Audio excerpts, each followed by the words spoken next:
Hopefully, we're not stuttering. I have no idea. Apparently, we are. I have no idea. Hi, everybody. Buddy. Welcome to the Reel McCoy. I'm your host, Mephisto, and always with me, my hetero life mate, Oh My Feelings. Good evening to you, sir. And of course, Peanut butter. my lovely co host as well. What is the Reel McCoy? The Reel McCoy is a weekly movie podcast where we send you off to watch a movie, watch it, come back to us, and we discuss it, geek out on it, nerd out on it, break it down, and have some levity and fun with it. This week, we are celebrating my birthday because I'm an old fogey of 43 years old. My birthday was actually Wednesday, the June the 8th, very close to Johnny Depp's birthday, which I didn't know, which is June 9th. Not that it matters, but also Michael J. Fox on June 9th. If you want celebrity birthdays on my birthday, it's Kanye West and Ben Stiller's dad, Jerry Stiller, and a few others, but who cares? That better known as Frank Costanza. Yes, Frank Costanza, the late great Jerry Stiller. All right, The cool. inventor of the Manzier. Correct, sir. And correct. Festivus. And for the Festivus. rest of us. We all like Festivus. All right, hopefully everything is okay and not stuttery. By the way, if you are in the chat and everything is stuttery, please tell me because I might have to take down the thing and then come back. And it's going to be a real shit show on YouTube. Trust me. All right, cool. To contact me right before we start the show, to contact me at Mephisto on Twitter. Yes, my DMs are open. Of course, on Instagram, DMs are open too. If you like to use that, at Mephisto79. You can email the show at the Reel McCoy podcast at gmail.com. You can watch us on Twitch, twitch.tv/the Reel McCoy podcast. If you want to watch through there, I've done a little bit of rework on YouTube, and it's supposed to be with low latency. So the time you have between our segments, which are more important, well, not really. It's fine. Saf's our lovely mod says it's fine now. Hopefully it's fine on both Twitch and YouTube. Like Saf says, we're good. This week, along with my birthday, I chose for us to review a lovely little movie called The Shawshank Redemption, my favorite movie of all time. Yes, it used to be Star Wars, but Lucasfilm happened, and now Star Wars is a little bit down on the original Star Wars. Everybody else calls it Hope. I call it Star Wars. All right. How many times you watched it this week? Just once, because I cannot tell you the hundreds of times that I've seen this film and I've read the original story. I watched bits of it this week. Also, for the mere fact that I've watched this well over 100 times. Mm-hmm. Well over 100 times. A few things I did watch this week is a few people who do like movie reactions. I've seen a few of their reactions, and oh boy, some of them are completely surprised by the twists and turns of this movie. It was absolutely hilarious to see, but also I've seen one where you had the search scene where the warden comes to Andy and they talk about the religion, and he gives them back the book, and it's like, oh, I bet you the pickaxe is in the book. It's like, how did you know that? Intuitive. On the first time watch? Somebody told you. All right. Before we start everything, we head on to Oh My Feelings, and we get the lowdown on what's happening behind the scenes, and therefore we're calling the segment Behind the Screens. Production take 2.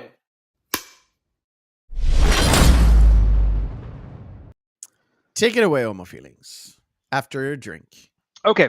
To start off with, Frank Darabont and Stephen King actually had a somewhat odd working relationship prior to him purchasing the script for this. So to begin with, Darabont originally bought a script from King called A Woman in the Rain. This was when Stephen King was actually selling short stories for $1 to upcoming directors, as long as they were using it to make screenplays that were going to be adapted to film. Okay. Darabont, after he got his first screenwriting paycheck for a movie we're going to review later this year, Nightmare on Elm Street Part 3 Dream Warriors, Oh yeah. went back to Stephen King and purchased Rita Hayworth and Shawshank Redemption, the Shawshank Redemption, Which for $5,000. that's it. Yep. Because Nice. Stephen King likes to sell his stuff really cheap as long as you're going to make a decent movie out of it. And did he get like back end on these movies? Now, no. Okay. Because is that a leading question? Because I didn't know that. Yes. Stephen King never cashed the check from Darabont. No. In fact, Frank Darabont wrote it in the liners. Yeah. On there, it's like, in case you ever need bail money. When Frank Darabont got famous, he took that original check down, had it framed, and gave it back to Darabont. Stephen King framed Gave it back to Darabont, yeah. Okay. How cool is that? Yeah, it's really cool. I was gonna say,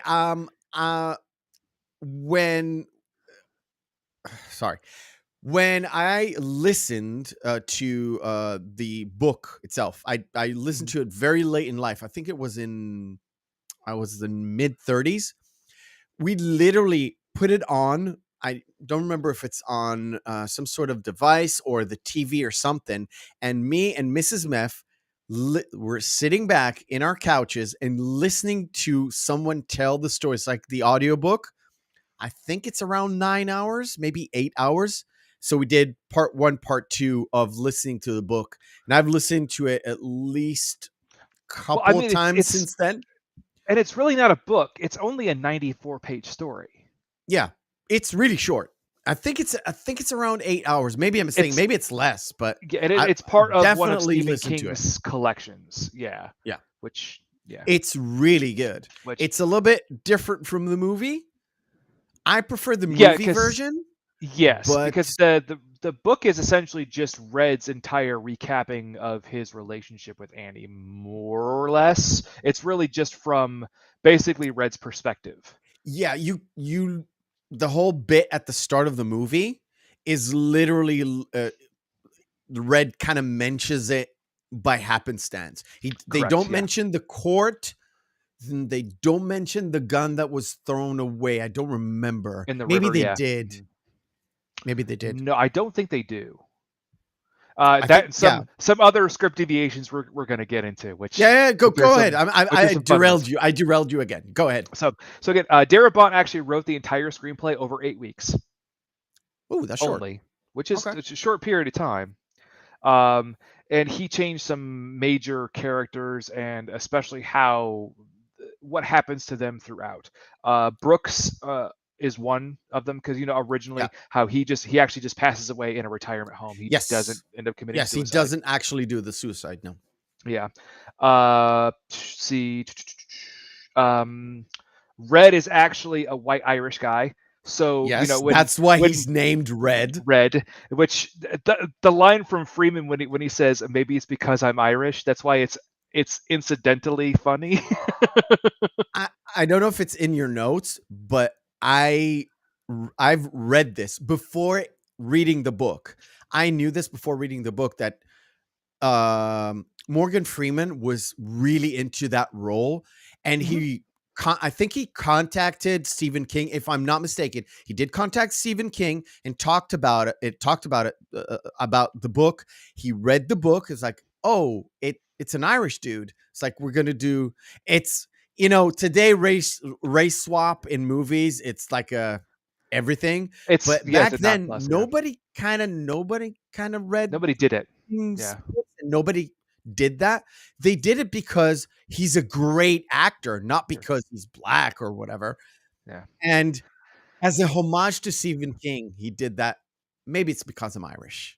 That's an ad lib for a fucking fact.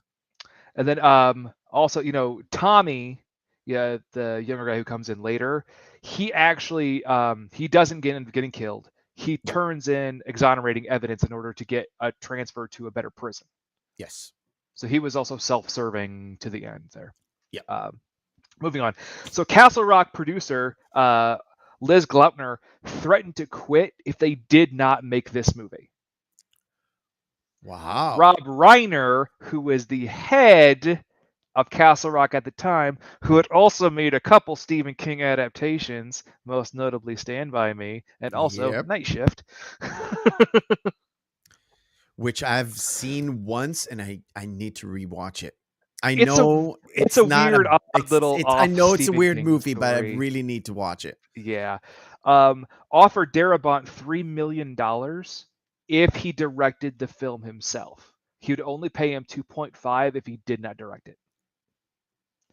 Okay. Darabont actually was offered other opportunities at Castle Rock to direct other pictures instead of actually directing Shawshank because he was rather inexperienced at the time, but he insisted on directing it because he said, well, I'm going to misquote him, but he said that, I would regret, is it like the one shot in my life that I did not take?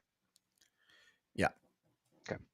Now, here comes to all the casting stuff because Jesus. Oh, good. Yeah. I know there's a lot of issues with the casting. Go ahead. So many actors were considered for the role of Andy, starting from think of any actor that was famous at the time. We're talking all the way from first and foremost is the big one is Tom Hanks was considered, Tom Cruise was considered.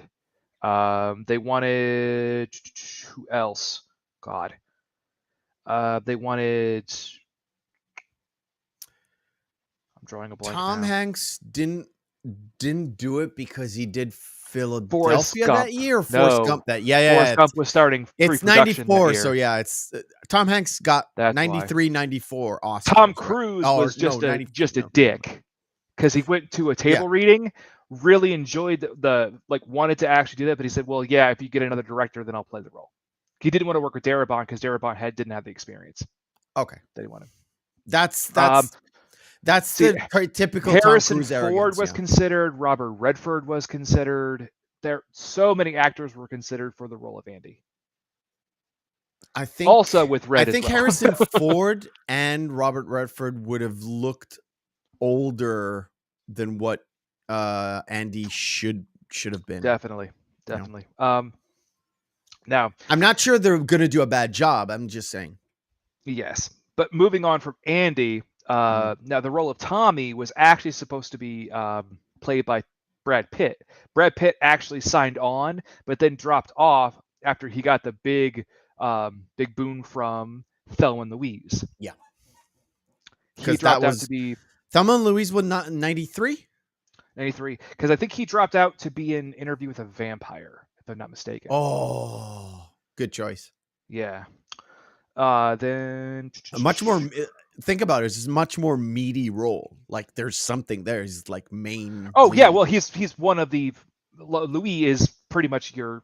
It's the male lead protagonist of Interview with the Vampire, if you could call any of them a protagonist. But James Gandolfini passed on playing the role of Boggs. Okay. Could you imagine James Gandolfini as Boggs? Would have been interesting. Now, then for other choices too, originally the script obviously wanted to keep Red as the typical white Irish guy, but again, going back to your notes, it was Morgan Freeman who went to not only after doing table reads and everything, and Darabont was over the moon about it, but then he also got the okay from King to go ahead and cast Freeman, because actually went. Sorry, go ahead. So no, I was gonna say, because he was deviating from the original story, and he's like, I don't want to tell a story that's I'm telling your story essentially. I'm doing an adaptation of it, but I'm telling your story. I don't want to deviate so far from it by recasting characters that shouldn't be recast in a way. And Stephen King went, no, I think he's great for the role. Yeah. Kudos to Morgan Freeman. he is very particular about that, about the race swap thing. It's like, I want a part that is for me. Mhm. And in this one, like I said, he went to Stephen King. He's like, maybe it's not for me. It's, you wrote it like this. It's supposed to be like this, right? It's like, he said, don't worry about it. And a little caveat, I'm not sure it's in your notes or not. This is the first movie where you had Morgan Freeman as a narrator. And from that point on, he got a lot of roles where he's being the narrator, or he's been hired to do narration in something, documentaries, nature films, all that good stuff. It actually wasn't his first. Oh, But okay. one of the reasons why they did hire him was because of his voice. Which one was the first, if you know? I don't know off the top. I know that he did something. You with know Spike for a Lee fact it's not before, the but- first time he did narration in a Yes. movie? Yeah. Okay. And he done ADR stuff before too, and voiceover Okay. stuff. So, Okay. Moving on. So moving on to other interesting stuff about it. Bob Getton, the warden, had to have a wig made in order to do table reads and lead scenes. You know why? Because his Why? head was shaved bald. Because he was in Demolition Man at the time when That's they were doing table right. reads. He was the Captain Demolition Man at the time. Wow. Yeah, and he actually had to end up wearing that wig through halfway through the film, because if you notice, the warden's hair halfway through changes. Where Yes. it's now it's incredibly Had a flat incredible top at the start, cut- right? flat top. Yeah. Yeah. Clancy Brown refused to speak with any corrections officers at all. Do you know why? He did not want the brutal character of Byron Hadley to be in any way, shape, or form of representative of a corrections officer at all. He wanted his interpretation of Byron Hadley to be his own unique monster, not indicative of how a corrections officer would ever act. I get it. So yeah, I get it's a good thing. It comes from like nobility, which is lacking these days. Yeah. Yes. And then I was also going to say, William Sadler. Yeah, I fucking love William Sadler. I love him so much. Actually, he was approached to be in the film while on the set of Tales from the Crypt, because he was one of the lead writers of Tales from the Crypt at the He time. wrote stuff for Taylor. Wow. A lot of stuff for Tales from the Crypt. Really? Yeah, and he's also was in a few episodes as well. Yeah. That's so was cool. Brad Pitt. So was a lot of actors. Yeah, lots of There were a people lot of went through but actually writing it? Mhm. Nice. And then last little note, there are some other fun stuff, but we'll talk over it during the review. But again, $25 million budget, only a $73.3 million gross. That wasn't the big thing. What made the movie money is they had to do reprints of the VHS when it was released 5 times. Yeah, I would imagine so. It was. Remember, this is huge. 94, is just about to transfer from VHS rentals into DVD rentals. So you had both. It was even before then. It was before then, even. For us, I saw VHSs until 96. So we saw VHS like, like even Titanic was released on VHS. Yeah, so like I said, if you're going to a Blockbuster, you would have the VHS section, and you would have the DVD section, and you would have the Laserdisc section. If you're, I don't know, dude, a lunatic. Yeah, dude, we had a Tower Records place in Tel Aviv. It's like the only Tower Records in the entire country, and they had a section. It's like it's like literally this desk of a section with every single laser disc that was out. And everything. That reminds me, because remember I told you about my friend of mine that was growing up. His dad had all the arcades in his basement and all that stuff, and he bought every kind of new technology that came out. Yeah. On a whim. He had a Laserdisc player, and that's when I first saw Robot Carnival and Akira was on Laserdisc. On Laserdisc? Wow. Yeah. That's fucking awesome. All right. Yeah. All right. Let's It get into is the movie. 20 past. By the way, we are going to try and blitz through this. Otherwise, we'll be here for a long time, like we did in the Pulp Fiction movie. So, yes, it's a 2-hour movie. And yes, we're not going to hit every single beat, but we're going to try and get all the very important stuff. So I'm going to just flash it because it's the start of the movie. First, we get introduced to Andy Dufresne. Yes, I know. It's exactly the only line that's really funny in this, and it's Robbins' delivery of it. Whereas, don't you find that convenient? As I am innocent of this crime, I find it decidedly inconvenient. Exactly. That's exactly the line I wanted to talk about in this one. Literally, the prosecutor is trying to nail him on this, and it was like, no, if you find the gun, that could exonerate me. So it's very inconvenient that you haven't found the gun. So that's it. At that point in time, if you watch this for the first time, you don't actually know if Andy did it or didn't do it. You have suspicions. Maybe he didn't. Maybe he is really innocent, but you don't actually know until Tommy kind of drops the thing, right? Then from an outsider's perspective, it's more of we're in the same kind of shoes as all the other inmates. Where again, everyone's, well, I'm innocent. Lawyer, fuck me. Lawyer, fuck me. Then we get the parole hearing for Red. Doesn't go well. He goes out, and immediately it goes into the narration. Yeah, I was gonna say what's important about that scene though is it's Red's sincerity, like his full sincerity when he's speaking to the parole board. Had he had just been himself as he was at the end, I think he would have gotten paroled from the beginning. Yeah.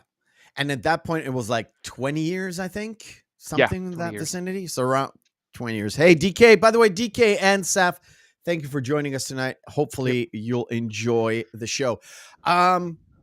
So it goes into the narration where it's like, I'm the guy that can get it for you. It's sort of introducing Red. Correct. Apart from the parole hearing.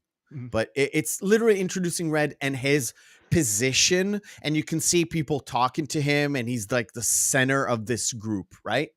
And of course, you get the whole bit with the fresh fish. I'm just, again, not showing everything, just showing this part. It's like, what's interesting to me is Hadley picks up the first guy. He's like, can you speak English? Yeah. And that's really indicative. It's really indicative. It's like, if you watch this today and you don't understand why, this is supposed to be the sort of 40s, right? It's 47. It's 47, right? 47, 46. There is a flood of immigrants coming from World War II. And when it comes to criminals, it's like a lot of immigrants turn to being criminal because you're new, you probably don't have a lot of money, you escaped from the war. There's two choices, either tough it out or go crime. And you might not know English. It happens a lot, and it happens in every single country. And so for everything from the fish scene, it really sets up, Red again as the middleman, taking all the bets on who's going to crack the first night. Yeah. And the name of William Sadler, Haywood is the guy who's like, oh, big chunky fat ass over there. I got him. Yeah. And of course, Red bets on Andy because he's the tall glass of water with a silver spoon up his ass. Yes. He looks, if you look, I'll flash the lineup. If you look deeply into the lineup, a lot of them have the big, not the good hats, but not the bowl hats. What do you call this hat? This. That's just called a cabbie hat? A cabbie hat. It's basically the run-of-the-mill blue-collared hat, right? And of course you got this guy who's out of place, but if you look at the clothes, it's a suit, but it doesn't have a tie. And Andy does have, I don't know, this guy maybe a little bit, but Andy kind of sticks out because he's tall and he's got the suit and he's like very much a baby face. Yeah, and So wasn't the guy he's right next to Andy as well? That'd be on his left stage. That'd be stage right. this That's that guy who complains about the food. Like, what do we eat? it's this guy, the smaller guy with the hat. Okay. Yeah. I thought it was the guy right next to Andy. Again, rewatching a few other things. Like I've seen different parts this week. Yeah, it's a small guy with the hat. Yeah. So they get deloused and they're getting marched naked. Get Martin naked as the day you were Yeah. born, and someone break down. Happens every time. Every single time. And of course, big chubby fat ass breaks down. Hadley Well, comes in. Haywood was goading him too. Oh yeah. Oh, everyone. It seems like every single guy in the jail was goading someone from that group, but it was such a mishmash of voices. When the camera kind of lines up to Haywood, you can only hear what Haywood says, but in the background, you can tell everybody's into it. Screaming, Everybody's and, goading it. And also, what's funny too is just quick aside, the mugshot of Red as a kid on the parole board. Yeah, that's Morgan Freeman's son. Really? And Morgan Freeman's son is one of the voices of the guys that are out on the yard screaming at the new fresh fish, and also the ones that are screaming in the scene that are up in the catwalks. Yeah. Fix your cameraman. Oh, you did like this, and the camera. Oh no, my hand. I'm gonna go crazy. Yeah. So Hadley comes in, screams at the fat dude. The fat dude does not relent, and he comes out and he literally beats him to death. And you can understand why Clancy Brown didn't want anyone to think that the jailers are up to no good. And COs are actually like this. Yeah, it's a false interpretation. Yeah, he's supposed to be a monster. He's a villain in a Stephen King novel. Of course, he's going to be a complete and total irreprehensible prick. Right. The next morning comes in. And there's two things in here that are notable. One is Andy finds the little grub in his food, and he gets basically introduced to Brooks, and you see the kind of the relationship start with Brooks, where Brooks is like, "Oh, are you gonna eat that?" And immediately you're thinking, he's not gonna eat that, and he's like, "Can you give it to me?" It's like, "Oh, this old dude is gonna eat the grub," and he gives it to Jake. Yeah, Jake says thank you. And it's a nice little gotcha in the movie, and I don't know why I like it, because it's such a stupid joke, but it's just a fun levity thing. In this whole say. Yeah, and how terrible set of circumstances are. I was going to say the only thing that was also sort of important about the first night scene was Red's narration afterward, and he was like, he cost me 2 packs of cigarettes, and he never made a sound. Yeah, that's really, really. And then Andy asks him like, "What's his name? Why do you care, fish?" Yeah. Is that I was just asking his name. Yeah. Does anybody know his name? Exactly. Because they got the news about, hey, we got the news beaten to death. Yeah. Yeah. He turned to this guy who worked at the infirmary and was like, he's dead. He's dead because he was laying there all night and the doctor went home. So we had nothing. We couldn't do anything. And just, he died. And that kind of shows you, if you were on the fence of did Andy do it or not, it's a tell that Andy has compassion, and people who murder people normally don't have compassion to people they don't know at all. Because that's the whole bit. It's like, why do you really care? Because he cares because he's a human being. But I say, okay, what's odd is Andy's reaction during the trial and how cold and calculated he seems because he's sure in his innocence is also very reminiscent of another Stephen King's character in another story called Eyes the Dragon, where there's a false murder and one of the elder princes is basically pinned for it. But during his trial and his accusations, he's calm and collected. It's like, shouldn't you be outraged that you're even being accused? Shouldn't you be crying that your father is dead? So, Yeah, more Stephen King stuff. it's a lot of Stephen King stuff. Yes, I didn't know that, but that's good to hear. Yeah. Then we get Andy's first conversation with Red. And the first thing that he's like, he approaches him. It's like, I heard you're a man that knows how to get things. It's like, I can get things from time to time. But he Red immediately reverts that conversation into, you're that wife killing banker. Yeah. Why did you do it? It's like, I'm innocent.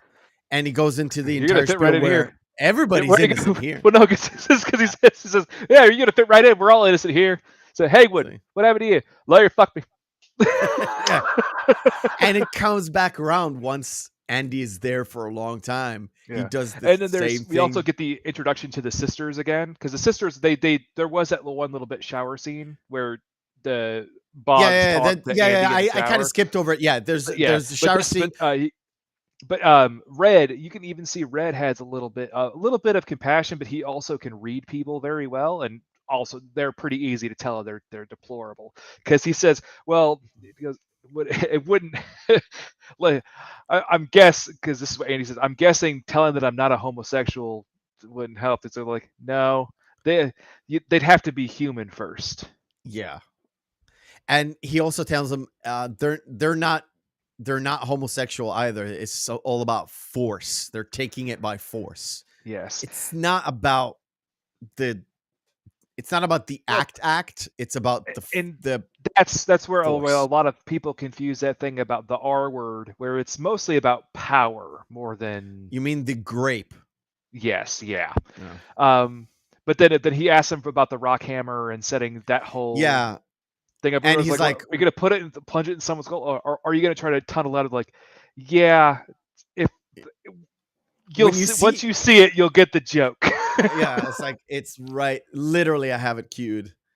Why do you want this rock hammer? It's like, do you want to kill anybody or tunnel out? It's like, I don't have any enemies.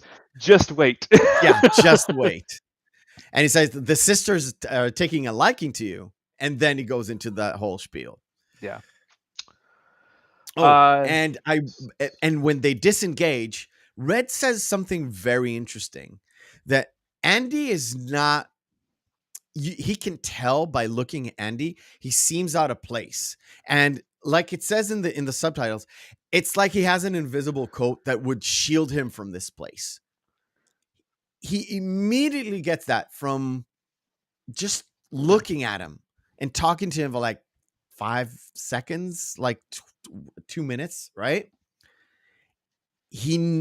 Again, it's a tell about the difference between a criminal and a non-criminal, and also the difference between a person that knows his situation and can block it off with his absolute willpower or mind. Which is funny too, about the criminal versus non-criminal, a line that we're going to get to later in this film that I love. But so then we have the scene where basically it's them going about the day-to-day stuff, and then how Red gets his items smuggled in. Yeah. And the Darabont said was his biggest influence in the whole smuggling scene was? Yeah. Goodfellas.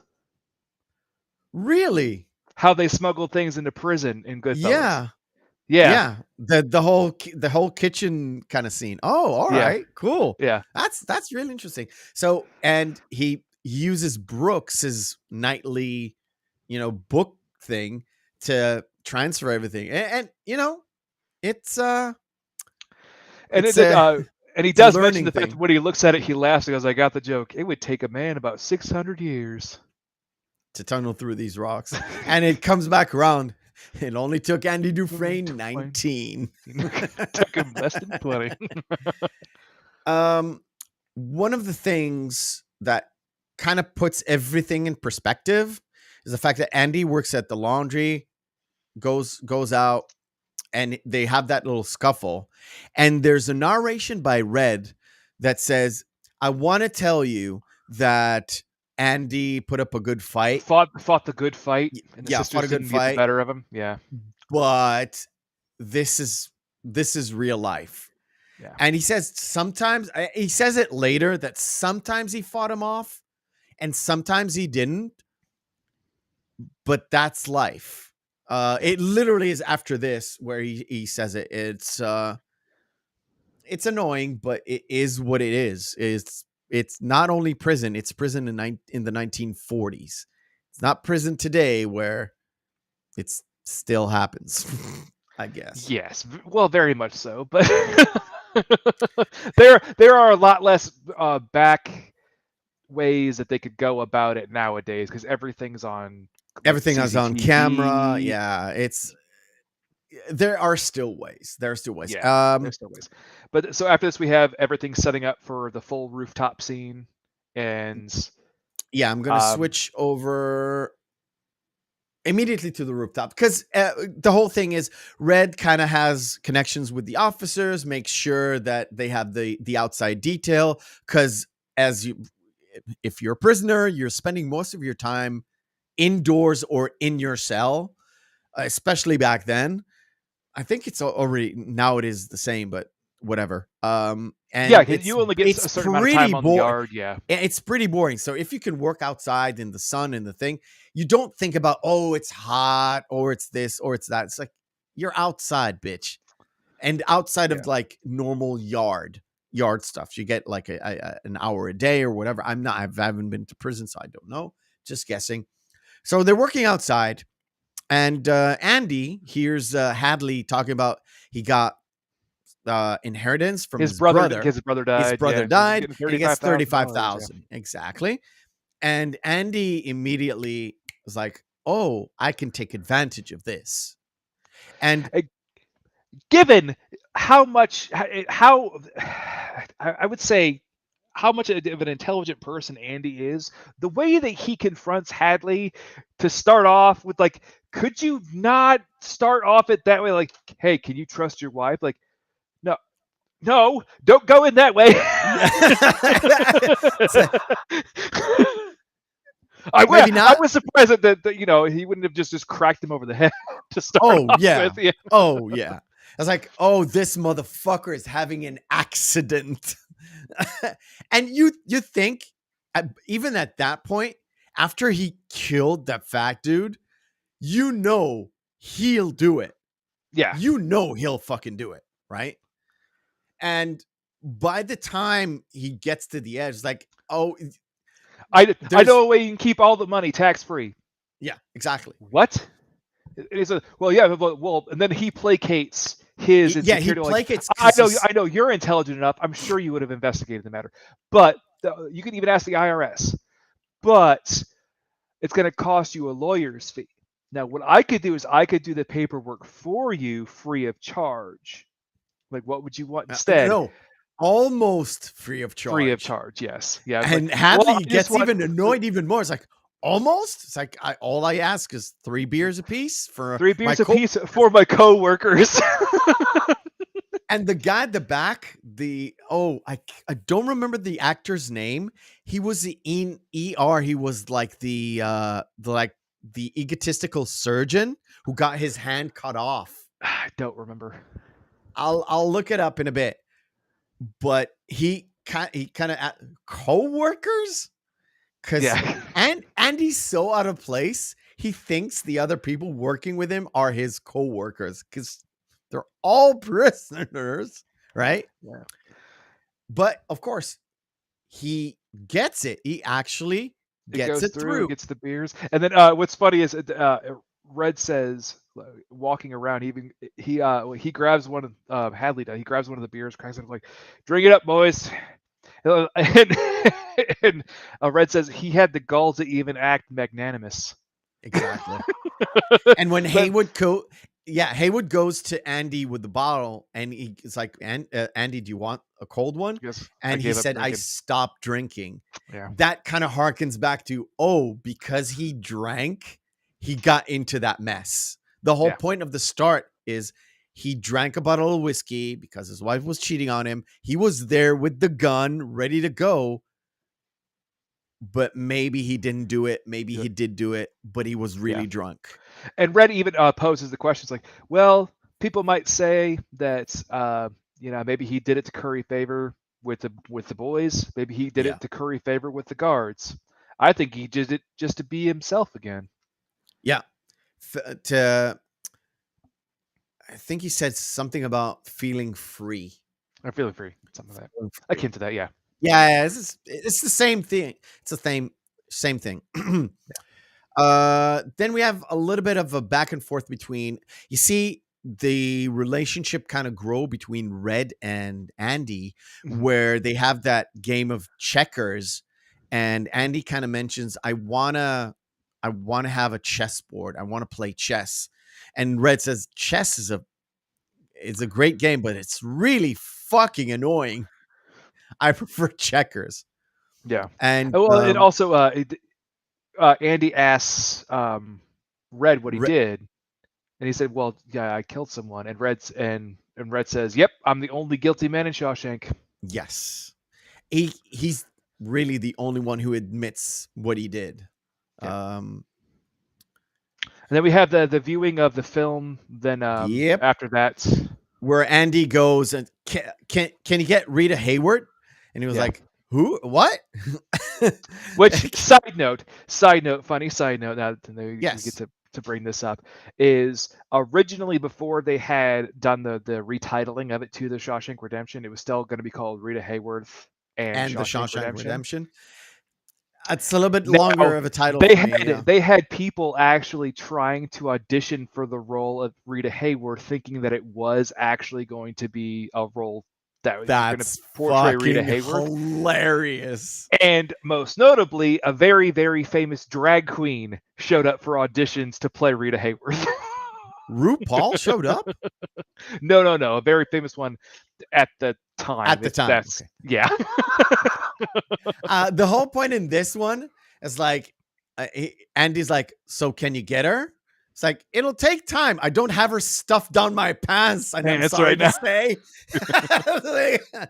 And the fact that, remember, this is like the 40s, and all Red loves is the thing where she does that thing with her hair. It's like, how does that make you horny? I don't get it. Va-va-voom. Va-va-voom. I mean, she is fully dressed. She has a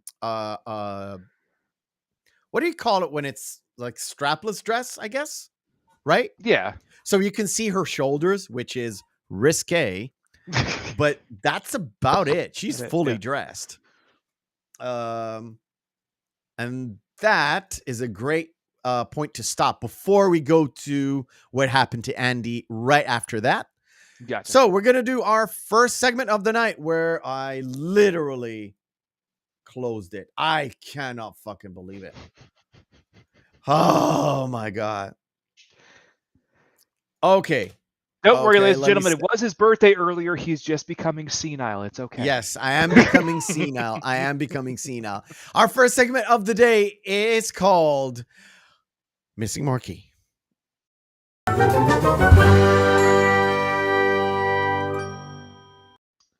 Missing Marquee for the uninitiated who is Marquee is where we take 10 posters, have their text written off, we display them, and ask a simple question. What movie is this? Ba-blam. All right. So chat delay is a little less. So we're going to... I'm just going to put my hand up if I know it, and then I'll wait for... We have about 10 seconds. You're already writing it. Go, guys. Saf says pass. DK's in the chat. I'm not sure if he's actively watching or not. Hopefully he is. He might be watching the little one too right now. So yeah. Right? Nobody knows. Saf doesn't know. DK doesn't know. DK was the hero for last week. What movie is this? Birdman. Birdman. I know you know this. Let's see if Saf knows this. We talked about it last week. We did talk about it last week. You out there in the VOD nation who watch this, because I know there's 10 of you who do. Watch it. Oh. Saf doesn't know, DK doesn't know, or has a big delay. This is A Clockwork Orange. A Clockwork Orange. You know this one. Right, ladies and gentlemen, you got 10 seconds until it actually comes to your door. What is this movie? By the way, while we're doing this, quick note. What is the name of the college of this movie? Oh, I don't know that one. Not because in 1984 there is a movie called Up the Creek, which has a few members of this movie in it. Stephen First and the main dude in this one, like the suave lady man. I don't think the chat knows this Not one. This Belushi? is Animal House. Animal House. It's not Porky's, DK. Thank you. So Up This the one Creek, I forget. So I know you've seen it before. I did talk about it before, but yeah. Some say it's a terrible movie. I fucking love it. Mel Brooks and Goldie Hawn, but It's not Mel Brooks. It's Mel Gibson, but okay. there, finally woke you up. Fuck you. Saf says he's useless today. Saf, you need to stop drinking. We talked about this. By the way, there is a Goldie Hawn movie in 1984 called Protocol. Yes. Yes. Nobody knows. Nobody knows. Guess? Oh, my feelings? Guess before I reveal? Mm-mm. Bird on a Wire. Wire. Don't remember it. Oh. Saf knows this. So Saf, go yeah, ahead. you definitely know this. You have to know this. There's a song in it that says the tournament name over and over and over and over and over again. I know. Surprisingly enough, in 1984, there is no movie with Jean-Claude Van Damme. DK Royce has it. Kumite, it is Kumite. Bloodsport. Next. By the way, this is one of the this is one of the posters I had before, but it was the resolution was terrible, so you couldn't see the definition of it. This one is much, much better.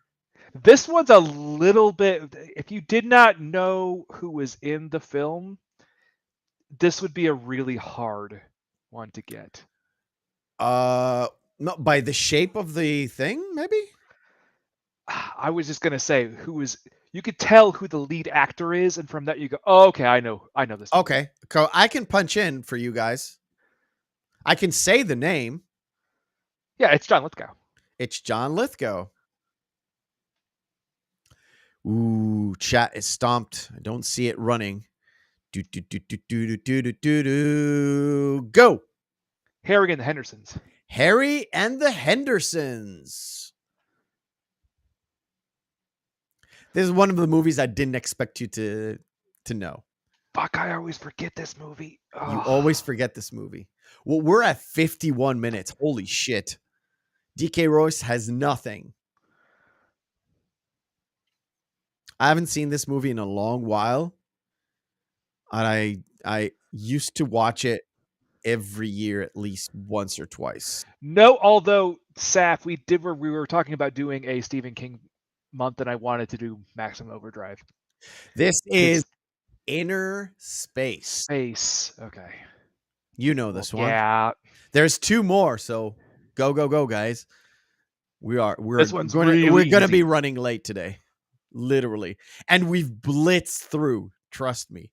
We've blitzed through the movie. Saf says pass again. DK, or anybody else who's here and It's lurking around. Ellen. Now I forget. This is Ellen Page before Yes. she became Elliot Page. Elliot Page, yes. And her first really major role as well. She Before was Super. Kitty Pryde before this. It's Juno. But she had it's Juno. Yeah. Yeah, go. Let's go. We talked about this last week as well. This is a great fucking movie. I'm rewatching it in a couple of weeks for the shorts. God, it's a good fucking movie. Yep. It's a good fucking movie. I think it introduced Kurt Russell, but I'm not sure. It's the first time I've seen him in any Hollywood movie. It may have been his big breakout role. He was could be stuff prior Could to be this. Guy Pearce also. I've seen him in Priscilla, Queen of the Desert. Yeah. But it's such a outlandish role. And in this one, And he's also, very clean what other cut. movie that he was in that you hate?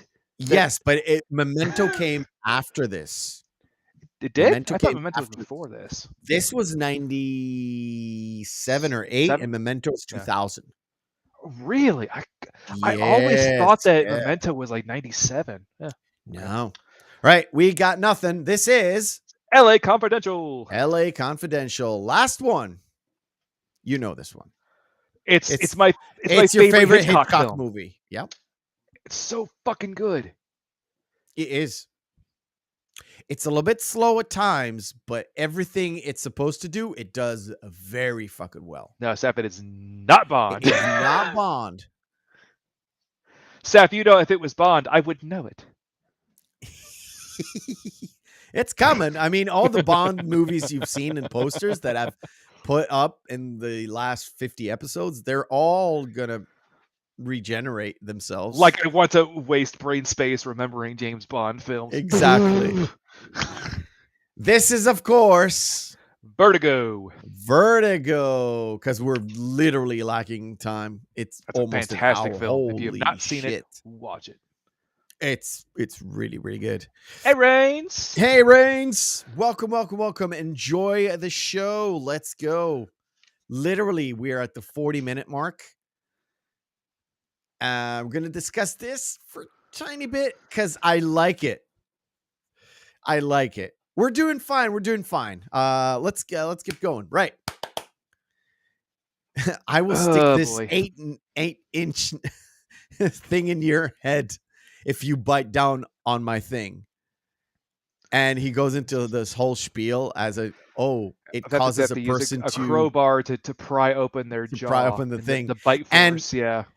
The mere seconds that it takes Boggs to like, wait, is he telling the truth or is he fucking with me? I don't care. And he pounds him. Yeah. He fucking pounds him. And he puts him away for a month in the infirmary.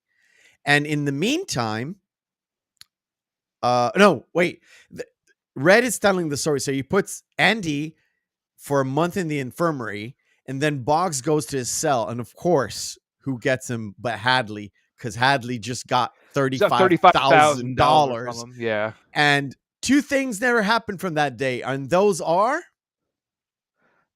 what? It's the sisters never messed with Andy again, and Boggs was never able to eat solid food again. No, never walked again. He did say he couldn't eat they solid mentioned it. for, No, they mentioned it later because they had to put him into a special ward where he had to drink his food through a straw. No, he did when literally there's an ambulance scene where they take him away and they said he didn't walk again, and he also ate through a straw for about half a year or something like that. Yeah, something like that. Yeah. Still. Oh shit! Wrong one. And when Andy gets back, he gives him Rita Hayworth in a poster and says no charge. And also, they also went out and got some stones for him. Stones. And there's a moment where Haywood picks up. Haywood picks up something like, I got one, fellas. It's like, that's Yeah. not soapstone, you That's idiot. a horse apple. It's horse apple. Like, what's that? It's petrified horse shit. Ah! He breaks it first. I was like, ugh. Haywood is such a comic relief in this movie. It's so much fun. Yeah, I have to say, just William makes it. Sadler does an amazing job playing Haywood. Yeah, it's such a great role. And then, of course, the slapsticky kind of comedy stuff from Tales from the Crypt, you can tell that came from him. Yeah. And of course, we've got the tossing the cells thing because, of course, the 35,000 bit got to the warden, and the warden's like, "Oh, I can take advantage of this," because the warden, you can tell from this point on, the warden is super corrupt. At least that's the vibes, and it's the corruption where it kind of reminds me of televangelists. You know what I'm talking about? Yes. Where they're all high and mighty, God, blah, blah, blah. And on the down low, we've got a private jet for the Reverend. We've got this for the Reverend. Special car. Also, with he's driver. had multiple affairs and some secret families. And yeah. It's really, really bad. And in this scene where he literally has, he saw him with the Bible. He's reading the Bible when they come, and the warden takes the Bible. He doesn't open it, but he takes it. See, that's the good thing. Like, had he opened it, oh, game over. Game over. Yeah. Now, at this point, if you're watching this for the first time, you don't actually know the pickaxe is in the Bible because they keep tossing the cell. They don't find the pickaxe. They are a little bit disapproving of the Rita Hayworth on the wall. Because Hadley says there's a little bit of contraband here, but nothing. Well, and the rock blanket, because it's basically just two pieces of sandpaper that's put together. Yeah, and he says it's like for polishing rocks, and you can see the little rock thing that he did manage to do, but nothing dangerous. And the first thing he asks Andy's like, "Oh, you're reading the Bible? What's your favorite passage?" And it's like, I don't know the passage, but it's about the master of the house cometh, right? Mm-hmm. Which is a telling thing because, I know you're going to come here and toss the cell. And he says, "Oh, I'm the light of the world." The warden says, "I'm the light of the world." And Andy knows the passage as well. So Andy's pretty in tune. And then he gives him the Bible back. And again, we don't know the pickaxe is there, but yeah. Well, because then right after this too, that's the narration from Red again saying that was really more of the warden sizing Andy up. Yes, and of course because he has the conversation with Andy right afterward, asking him, saying, "Well, maybe we should. Do you like working in the laundry? Not particularly, sir. Well, let me find a spot for you that's worthy more of a man of your education." And they put him in the library. Yeah, and he comes to the library, and the first thing he asks Brooks, or not the first thing, it's like, how long have you worked? Yeah. And he says, like, "Have you ever had an assistant?" It's like, never needed one. And as soon as he says that, there's a guard comes in, is like, "I've been wanting to make sure my kids are set up a taken care trust of. for my kids' education for the kids." It's like, okay. And he sits down. They don't have a desk. They literally, it's like Brooks is picking up like papers from here and a pencil from there. And he's doing that. And the next scene is Brooks telling everybody that, all the boys. Yeah, all the boys. Like, he even sat down. He even shook his hand. Yes, he only needed one of those little bubble girls in the Hawaiian dress. Yeah, thingamajig on his desk, and he would have been called Mr. Dufresne. And as also when Andy starts writing making new friends, Andy. Yeah, it's like, hell yes. Well, and this is also when Andy starts writing his one letter a week. to the senator. Yeah. Yeah, he's like, Brooks, have you ever had can I ask the warden for money? It's like, well, his fist is tighter than whatever. It's like, Look, okay. I've been here for, what was it? I've gone through 6 wardens in my time here, and none of them, and all of them have been just really tight with money. Yeah. Essentially.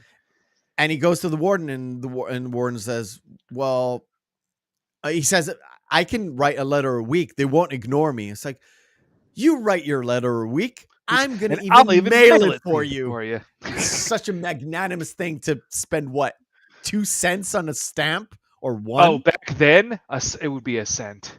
Yeah, something like that. And he puts it out. And of course, Andy becomes... Then they have all the prison guards during the softball tournament. Yeah. It's like, one year he did it for half the guard or all the guards. And the next year he did it for all of them. And the next year is like the softball team from another prison comes in to do the taxes. And he does the taxes for the warden as well.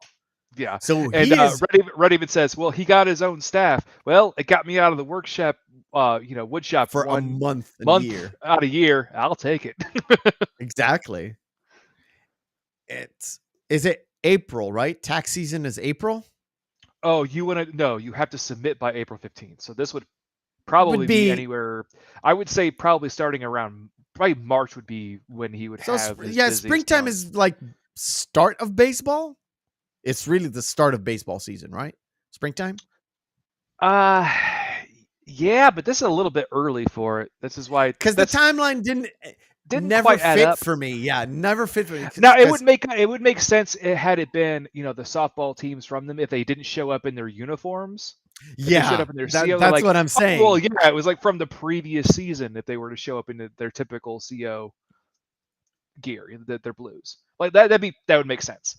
But him showing up and that's like, it's a little bit cold to be playing baseball because they are in Maine. Yeah, in March. In March it would be rainy all the time. By the way, where is the prison? Is not in Maine. I knew where the prison was. It's not in Maine. I think it's somewhere down south. Actually, I'm not so sure. Guys, you can Google it, by the way, and tell us, because I really don't have the time. Right. So Brooks grabs Haywood in the neck, and Andy kind of talks him down. Brooks says he's been paroled and he doesn't really want to go. And everybody's outside. And Haywood's like, why did he flip out? And Red explains the man is institutionalized. He's been here for so long. And like the line says, he probably doesn't have a library card, which is the stupidest thing you can get. So he probably couldn't get a library card if he even tried. Sorry, Saf, the actual place where they shot the film. They filmed it. Yeah, it is in the South, I know, but I can't recall where it is. But it actually Saf, was if you can Google it for us and tell us, that will be excellent. Yeah. Excellent. Thank you.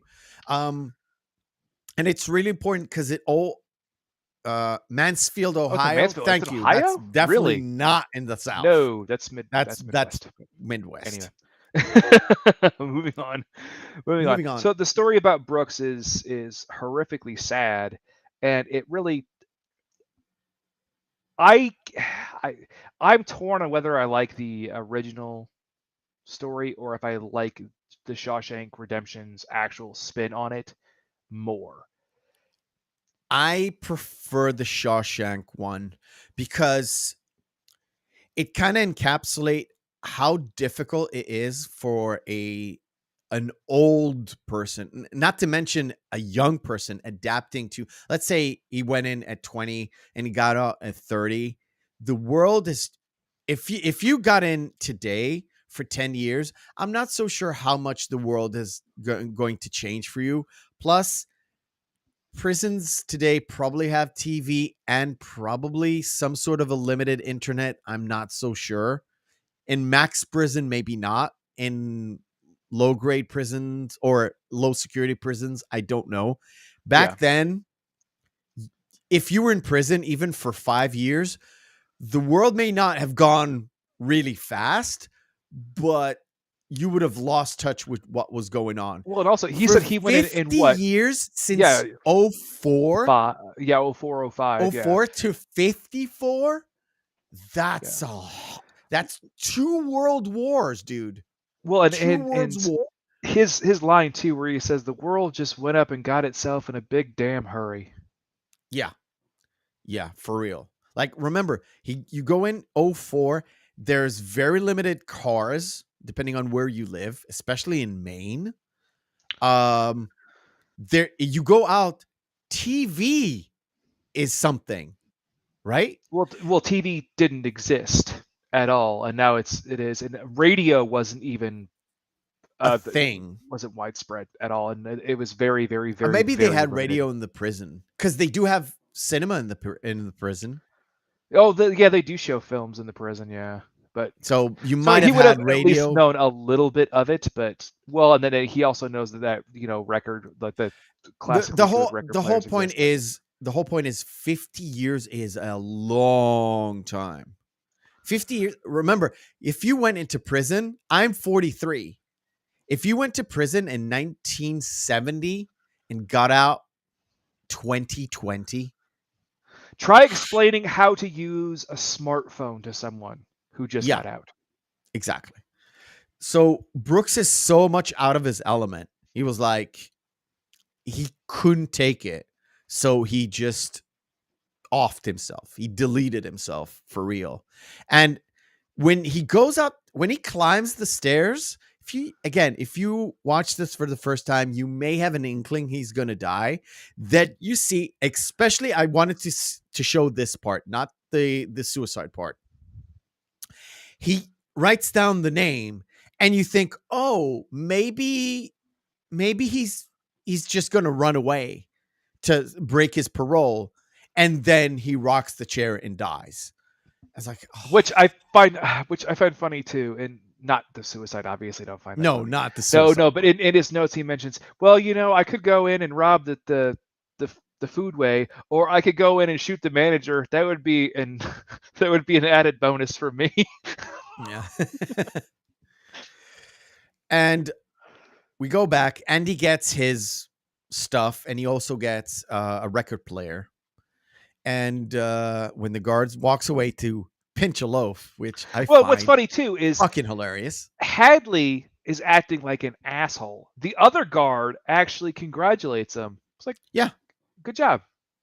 Now, and he goes like, I'm gonna go pinch a loaf now. Have this stuff cleaned up, because he still has to be a CO. So he at least has to be a CO and exert some kind of authority. Be like, I'm gonna go pinch a loaf, but hey, have this stuff cleaned up.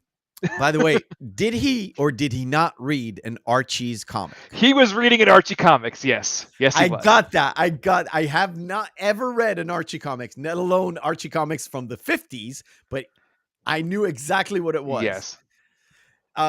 Indicative to how the actual CO acted, where you would not think Hadley would have read Archie comics.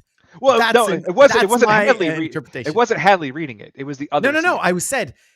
Yeah. The guy who read the Archie comics kind of fits with his entire mannerisms. Yes. Okay. No, to that makes sense, Andy. Yeah. You would think Hadley wouldn't have read that. That's my interpretation. That's what I think. And Andy puts up the thing in the speaker. He gets everybody riled up. He even turns it way up when the warden says, tells him turn it off now. He looks at him, smiles, and turns the volume up. Turns it all the way up. Yeah.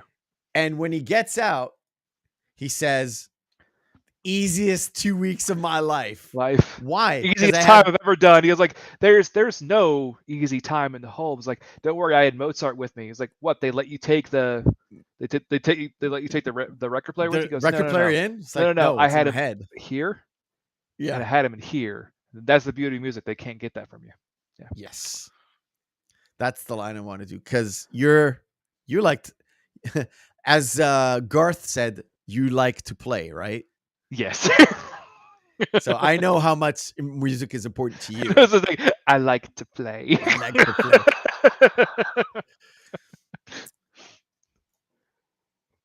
Red is back in the thing, and he still being a little bit honest, but you can tell he has some sort of a change, right?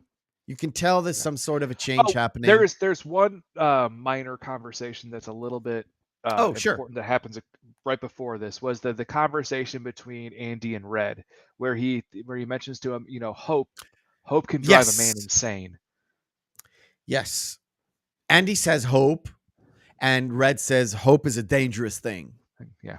Hope can get you killed in a place like this. And hope can also drive you insane. Yeah. Mm-hmm. Yeah. Yes, that's really important because it harkens back to the end as well. Mm-hmm. And it's really important that that's a very true to show the dichotomy between the two characters, where yes, they are friends, but Red is the diehard pragmatist. Like, he knows what's going on, and he understands the fact that no, you don't go on these flights of fancy. You can't just go off on these wild tangents. Yeah. But Andy is still, he's been in prison now for almost 10 years. So he's still has that wide-eyed optimism from the outside world. I wonder where 10 years went. 10 years, yeah. So this would be later when he gets out and he gives him the harmonica as a gift. Yeah. And he says, I'm sorry, I went to one of your competitors, but considering the circumstances, I wanted it to be a surprise, right? And it just shows how deep their friendship is for real. And how much Andy and Red connect to each other as apart from everybody else. So they have like their entire group, but the people who are closest to each other the most is Andy and Red, which is interesting because, Andy's supposedly the new guy. Again, Hayward. And then we have again the Red's narration talking about it, and they had him send all of that stuff, and also they sent him $500 just to shut him up. Yes, $500 a year every year. So just to shut him up. And they literally renovating. Yeah, they're renovating the whole he says, what am I going to start doing? I'm going to start sending 2 letters a week. Yeah. I love this part where he picks up a book and it's the Count of Monte Cristo. And it's like, you're gonna love it. It's about a prison break. Wait, shouldn't we file that under education? Yeah, it's supposed to be under education. Like, and of course, William Sadler nailing the comic relief in this. Alexandre, dumbass. And Andy's like, what? What? And he literally picks it up and looks at it. Oh, Dumas. Because Dumas is with one. It's not. It's like dumbass. Just negate the S. Exactly like that. Anyway. Then it literally after this, which is funny because oddly enough, that's the second time the Count of Monte Cristo has come up as a reference in a film that we watched. Yes. Maybe first time was in Django. Yes. Then it goes into the whole work thing that the warden does, and it goes into the Inside Out program. Yeah, the Inside Out program where he gets a lot of kickbacks, and not only kickback, even from from the whole program, you could tell he earns a lot of back end regardless. Then you add in the other guys coming in, bribes. Yeah, like the guy comes in and like made this for you specifically. We need this highway job, and opens up and looks around the pie. There's that little bit of cash money. And remember when he brings the pie back, he goes, "Well, you can have the rest of this. She can't bake for shit." She got baked for shit. Yeah. And after this whole spiel, you get that little interaction between Red and Andy. Where Andy said to earlier, yeah. Yes. You're going to get explains about Randall. Yeah. Randall Stevens about if you know where the cracks are, you can get a birth certificate, a driver's license, blah, blah, blah. And it insulates both the warden and Andy, basically. Yeah. But at this point, you don't know. Andy's already thinking about the escape plan and what happens when he gets out. That's a thing that he can use to be, a free man with Move money. forward, yeah. Cut to the book. In the book, there is an escape by Andy, but there is no corruption by the warden. In fact, there are 3 wardens in when Andy is there. 3 different Correct. wardens. Yes. One of them was corrupt. The other 2 were not corrupt. They were just like hard-nosed, regular wardens, right? In the book, Andy has a friend on the outside who has a portfolio for him, and he invested in things. And he maybe, it doesn't say, but he maybe tips him off about certain things. Mm-hmm. And when he gets out, he has $350,000 in stocks and bonds and stuff that he sells, and then he moves to Mexico. Yep. All What's right. important about this scene, though, is just the line where Yes. where he says, "I had to go to prison to become a crook." Yeah. It's like on the outside, I was straight and narrow. I had to become in prison to become a crook. And Red's like, ha, that's funny. I love Morgan Freeman's reaction to it. It's what the crowd is feeling when Andy says it. Yeah. And it just encapsulates what you're supposed to feel, but you do that automatically. Mm-hmm. Tommy. Yes.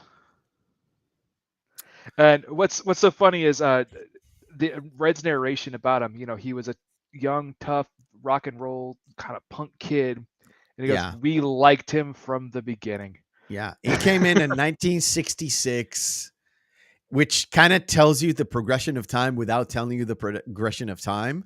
Well, his hairstyle and the mutton chops and everything shows you the progression of time.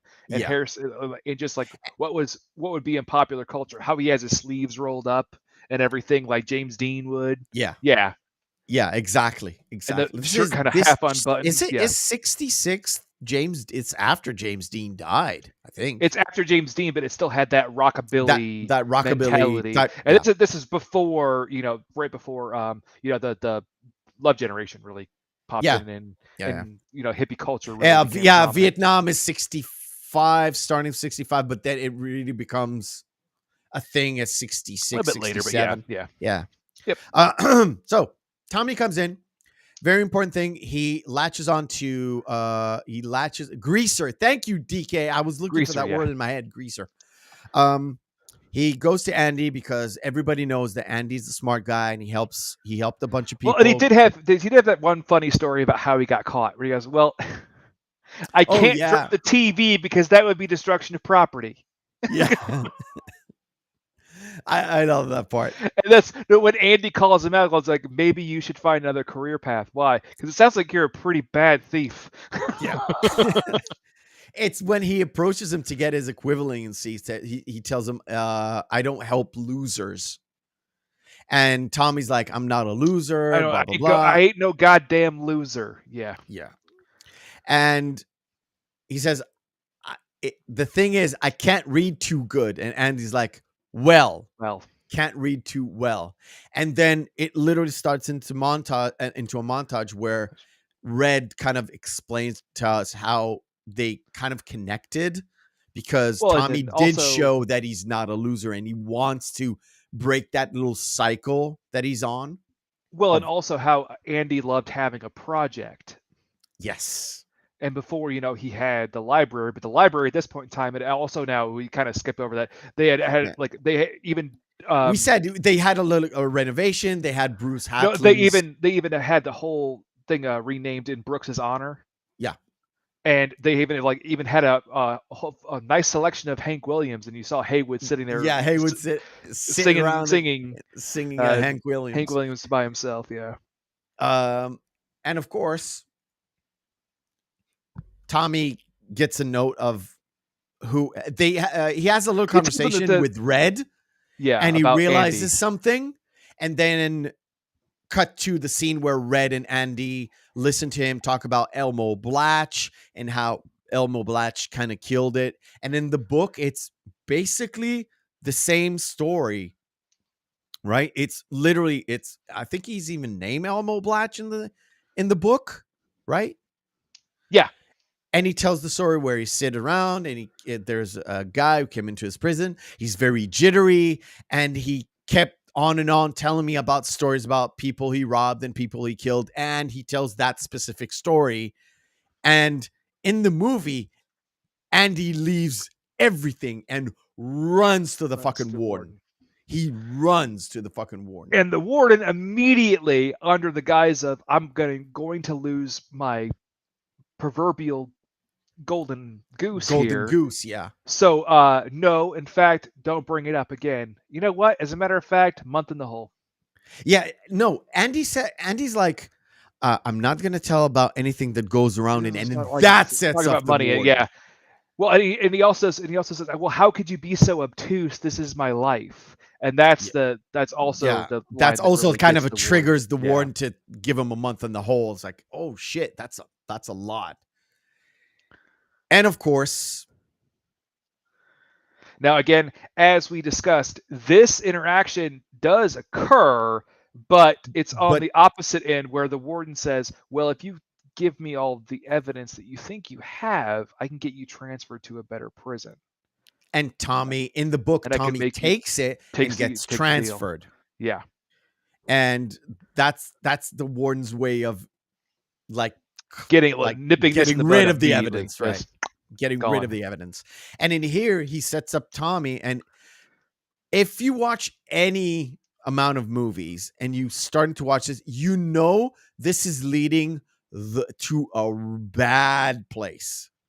And what's sad too is the fact, that Tommy was turning his life around too, because he had just gotten the letter from the Board of Education. The letter that he passed with what was it, a C minus? C plus average. No, C plus average. So it's like, yeah, so he got his high school equivalency and everything. So he's going, once he gets out of here, back then it wasn't so strict on hiring convicts. Yeah, but it's much more difficult GED, now. Then, but you have your high school equivalency, you can actually make something of his life now, especially because he just had a daughter, right? Yes.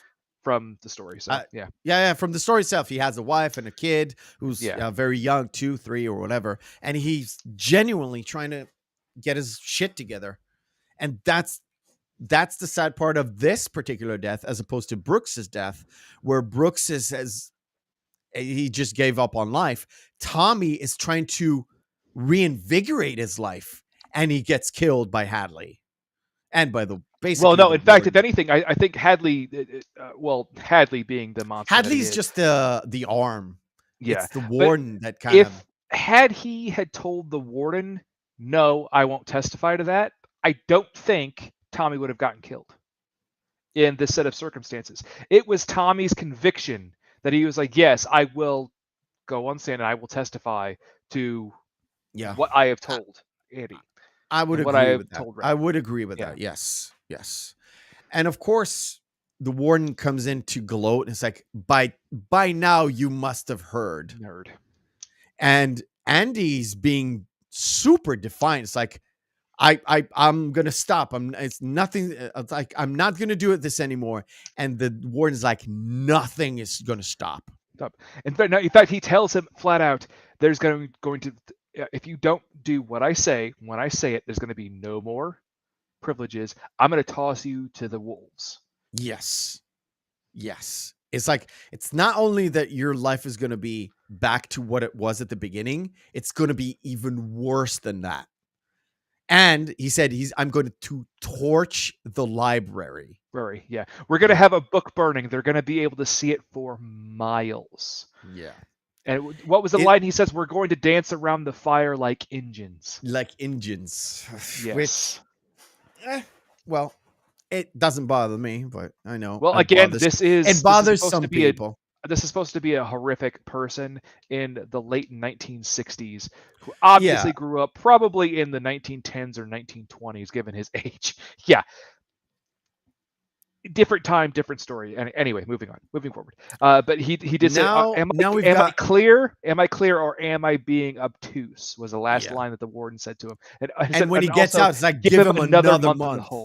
So it would Ugh! if it was anybody else, they would have gone insane or done something or whatever.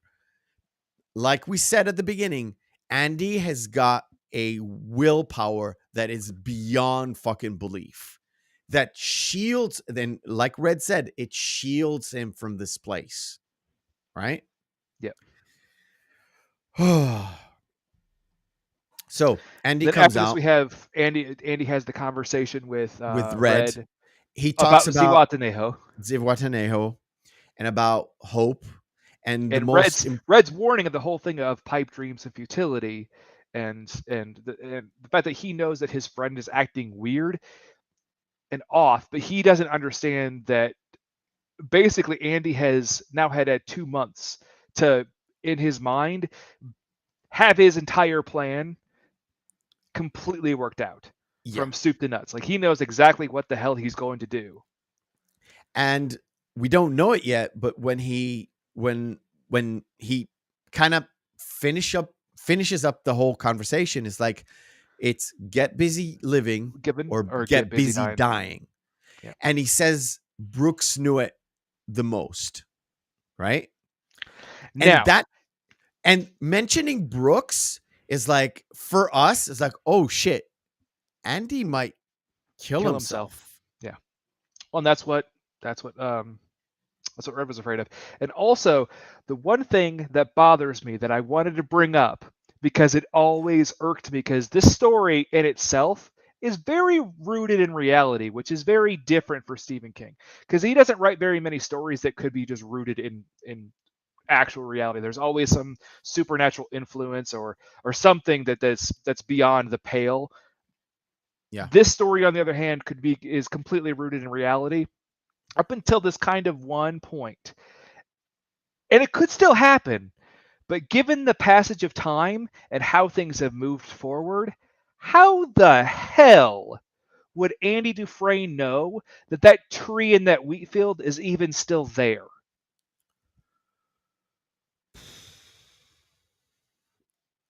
He escaped after 19 years. A lot can happen in 19 years. 19. That's what I'm referring to. And how the hell would Red even recognize that? Remember, this is rural Maine. I know. And not a lot has changed between 1945 and 1967 or whatever.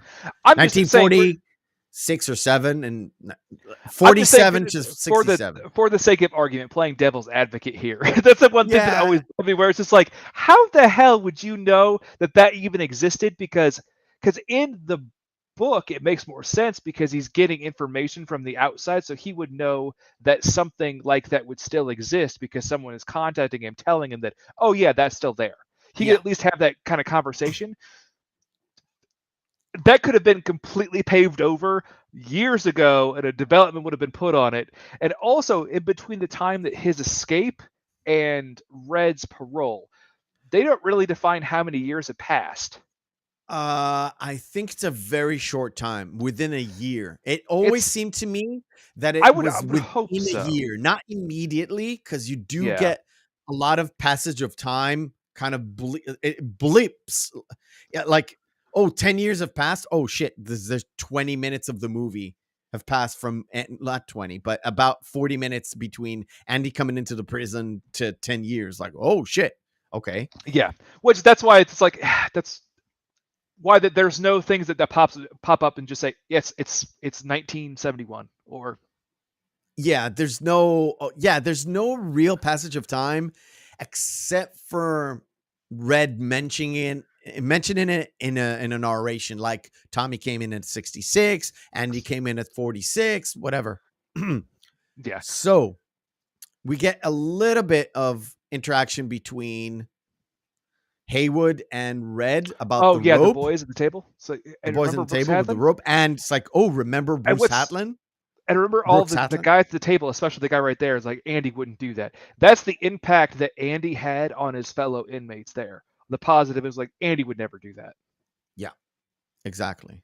And it was like, it's sort of a reminder to us as viewers. It's like, yeah, Andy Andy is so different from everybody else in that prison. But it is, maybe, but you see the he lines all becomes lining up. institutional. Yeah, maybe he's become Yeah. institutionalized. We don't know. Well, and even Red says, every man has his breaking point, and that's right after, he tells him like tells him, well, Haywood. Haywood says, I gave him that 6 foot length of rope. It's like, well, why wouldn't I? It's Andy. Yeah. He doesn't know the conversation that Red and him had. Yeah, exactly. And then he's All acting weird.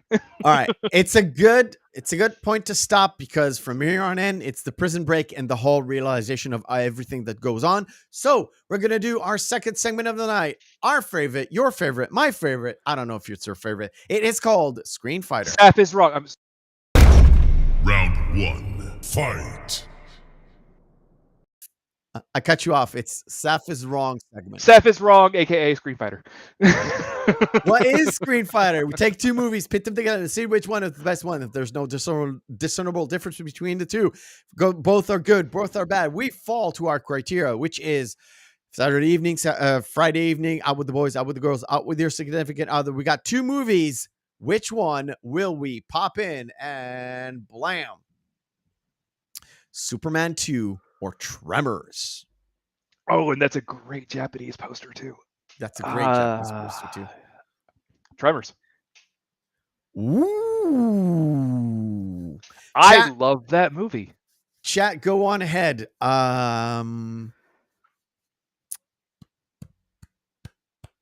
want to say Superman 2. I'm going to go with Tremors. I haven't seen it in a long while. Kevin Bacon, the late, great Fred Ward. I've seen Remo Williams again. It is so dumb. I love it so much. It's one of those movies where it's very dumb, but I love it. And it also had diabetes, Alfred Brimley. Yeah, Wilford Brimley, yes. I'm good. Wilford Brimley, sorry. Oh, God. I haven't seen Tremors in a long while. It is dumb as fuck, but I love it. It's going to be Tremors. Sorry, your choice. Owning Mahoney. Wow, I haven't seen that in a long while. Or, I haven't seen this. Have you seen that? Probably no. Oddly enough, I've seen that one, but I have never seen Owning Mahoney. Crash. Or you haven't seen Owning Mahoney? No, never seen it. It's stupid. Oh, it's not a good film. Bad Santa or Crash.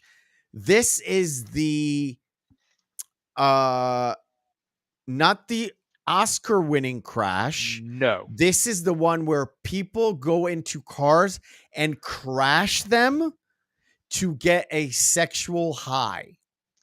Yes. And Holly Hunter, James Spader, Teresa Randall, and a few others. Yeah, I was going to say also with Crash, there is a book by Chuck Palahniuk, who wrote Fight Club, called Rant. And they also do the thing, but they call it party crashing, where they crash cars. And they figure out there's a way that there's a certain point where, you know how when you're driving for a long period of time and you just come back to reality, like and you've driven 15 miles and you haven't really recognized the fact that you've driven that long. Yeah. Called like going on your delta brainwaves, that if you were to crash at that time, you can initiate time travel. It's a weird fucking book. I may have to read that book. Right. And it's also going back and killing you could go back and kill your own grandfather, and basically you become immortal because you're outside of time. Yeah, it's a good book, but it's weird. Anyway, choices. Bad Santa, because for me it's a Christmas movie. Bad Santa it is. Body of Lies. Oh shit, that's the Hebrew thing. Yes, it is. And Kiss Kiss Bang Bang. I'll go first. It's Kiss Kiss Bang Bang. It's not the movie that saved Robert Downey Jr.'s career, but it helped him pass the time. And that's exactly what we talked about when we discussed that movie a couple weeks ago. I think Kiss Kiss Bang Bang is vastly underrated. Saf, of course, says Body of Lies. So yeah, Butch Cassidy and the Sundance Kid. Can I switch this? Yeah. It's not a real movie. No, it's really easy. It's really easy. It's Butch Cassidy and the Sundance Kid, because Sundance Kid, Godfather Part 3 is 3. terrible. We don't discuss that movie. Burn After Reading or Apocalypse Now? What a choice. Ooh, Coen Brothers or Francis Ford Coppola? Ooh, that's Now, which do I think is the better film? Apocalypse Now. Given the context of what movie I would like to watch for fun on a Friday or Saturday night, it would be Burn After Reading. So I'm 50-50 on this one. Okay. Let's see what the chat says. For me, I would, even though it's a little bit heavier, I'm gonna go Apocalypse Now. I was excited for Burn After Reading, and I was really disappointed from this movie. It's not bad.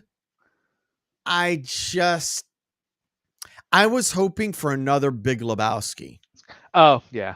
You know hoping what film Big that Lebowski. reminds me of, though? They did Oh Brother, Where Art Thou? So, Didn't quite like it. They did another one before this. I don't remember the name. They did Fargo, which I fucking love. Fargo's great.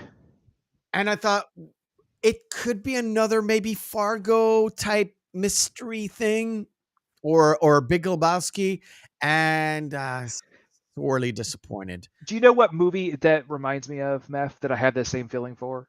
Is The Men Who Stare at Goats. Oh, okay. I did not care for it. Okay. I'm not sure if I've seen it or not. I could have seen it once and like went outside my head.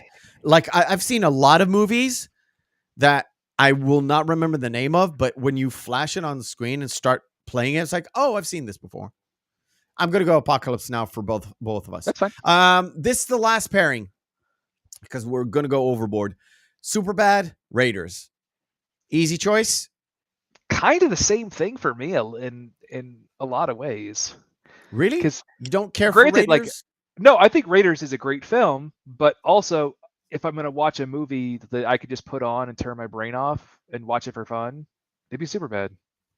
Really? I'm gonna go Raiders because I've seen it lately. Again, I fucking love it. It's still a phenomenal film. Yeah, don't get me wrong. And if you ask me again, which of the 3 Indiana Jones movies, because there are only 3, I would still go with The Last Crusade. I would still go with The Last Crusade. It's such a in this instance, you did not choose poorly. Exactly. Screamers or Perfect Storm? I don't even want to think about it. I hate them both. Ugh. Bad movies. Bad Peter Weller movie. All right. Switching back in. The Prison Break. It starts off kind of weird. Stop. DK, you're banned. I'm joking. I've seen Temple of Doom this week. It's not as bad as people think, but it's just a little bit off the regular thing that Steven Spielberg kind of wanted for Indiana Jones. Well, what they did was they bought into the 80s concept of he needed to have a sidekick and he needed to have a permanent love interest that was pervasive throughout the film. Granted, he did kind of have that also in Raiders, but it was different. It was you know what I mean? Yeah. Yeah. It's a little bit off. It's still a very good Indiana Jones movie after all. All right. So, Andy, very somber music. You could see Red sitting in his bunk, afraid for his friend. Yeah. He is in complete fear for his friend. He even plays the harmonica just a little bit. Oh, we did forget to mention that he gets Andy a new poster once he gets out of the hole, and yeah. The poster's kind of flip for his where the times flip, right? And then, he gets a Marilyn Monroe when he gets out, and then it's switched to Barbarella later on. Yeah. Yep, and then They do mention it. Yeah. But anyway. And but when the morning comes, you no, could but tell. what's important in that line is Red's line. It was the longest night of my life. Yeah, it's the longest night of my life. And when the morning comes, he steps out. He immediately looks to his right. No, it was his It left. doesn't matter. And he Yeah, sees 'cause he that was Andy. left at the Yeah, it's to the left, right. And Andy doesn't come out. It's like, oh no. And the guard comes in. He yells at Andy as if whatever, and he says, "You I'm gonna better thump be your skull. dead You or better be sick in sick." there, or I'm gonna clobber you." And he goes in, and it's like, "Oh my god," because the room is empty. You don't see the cell yet. You just see this look. It's like, "Oh my god." Cuts to the warden opening his shoebox, and the shoes are Andy a shoes. prisoner's shoes. Yeah. Which, because And up until that very point, you go, "Oh no, Andy killed himself." yeah. Because when he goes, "Oh my god," you think like that's what you would say if you see a corpse hanging in a cell. Yeah. Of course, the warden comes in, and he also brings Red. And Red is like, it was like, why? Bring your friend in. Bring your friend. I see Like, you two are thick as thieves. Yeah, exactly. And it's like, oh, oh, praise God! The man just went up and disappeared like a fart in the wind. One of my favorite lines of this movie. By the way, my favorite line is coming up shortly. And he's so annoyed. He even throws the fucking chess pieces at Hadley. He's like, "Oh, this is a conspiracy!" Blah, blah, blah, blah, blah, blah. And he's like, "Even the cupcake on the wall, boom!" And it goes straight. No, and what do you have to say, fussy britches? Oh, nothing. Yeah. And he throws at everybody, and he throws at her, and it's like, and you can hear the like ding ding ding ding that goes in. Yeah. And he puts his hand in, and then cut to him. I like how they did it, where where Darabont cut it from the and other then it side. It cuts to inside the tunnel. Mm-hmm. I